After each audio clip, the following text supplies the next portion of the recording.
You will need a JSON file with information about the image, position, and rotation. Make sure that the panoramas and the JSON file are in the same folder. Start Blender and load your model. Load the JSON file.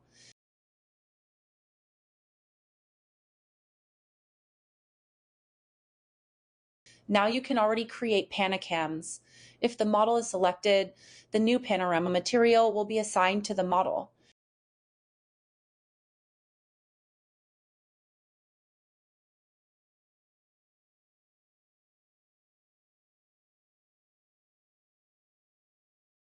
Change the axis order or calculate with the data if necessary.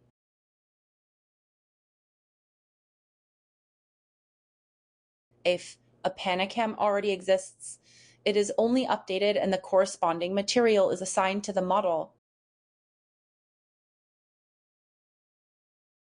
This also allows you to switch between the different panorams and materials.